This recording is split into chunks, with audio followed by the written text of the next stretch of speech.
Sa mundo ng social media, kaya nating maging kahit sino. Pero minsan, ang pinapakita natin online ay hindi na ang totoo nating sarili. Hi guys! Ang saya ng araw ko ngayon. Sana kayo rin ha. Don't forget to like and share. Hi guys! Ang saya ng araw ko. Sana kayo rin ha. Don't forget to like and share. Thank you.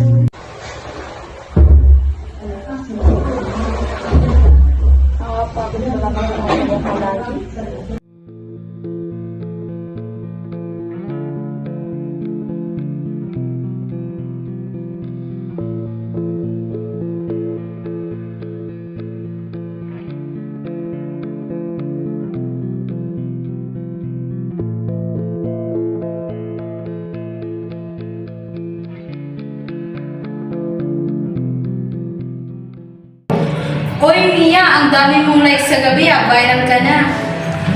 Uy! Influencer niya si Mia. Mia, dito na lang magsimula.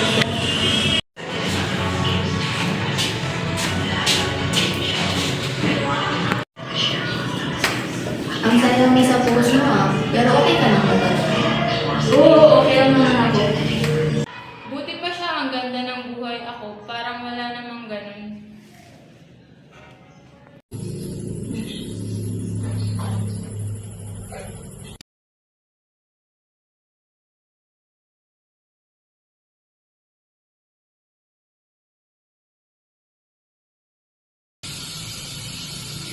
Ginawa ko lang naman to para mapansin. Bakit mali pa rin?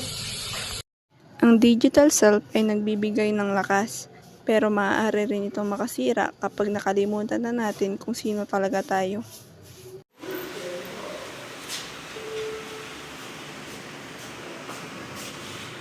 Good afternoon, class. Good afternoon, ma'am. Ngayon may papasulat ako sa inyo at isulat niyo ito.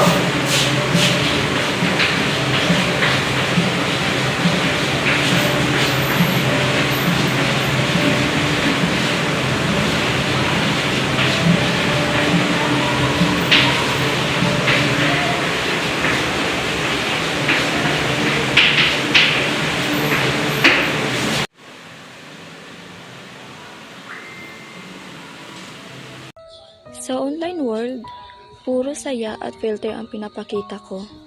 Pero sa totoo, pagod ako, insecure at natatakot. Ipikita kung sino talaga ako. Siguro panahon na para maging totoo.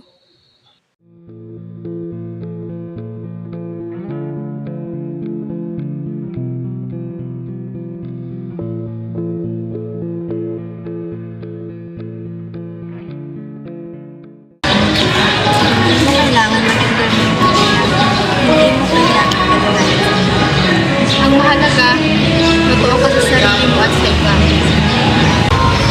Naranasan ko rin mag-bully online. Pero ang natutunan ko, hindi nila ako tuluhan. At ako lang ang makakakilala sa aking sarili. Salamat, tama ka rin. Nakalimutan kong mas mahalaga ang kaysa sa mga likes. Hindi natin kailangan magpanggap. Mas maganda pa rin maging totoo.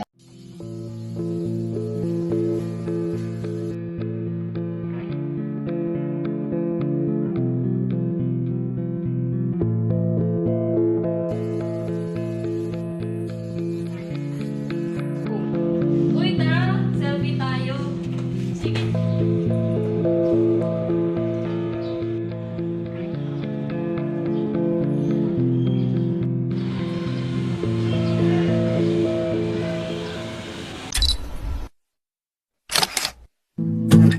We keep this love in a photograph.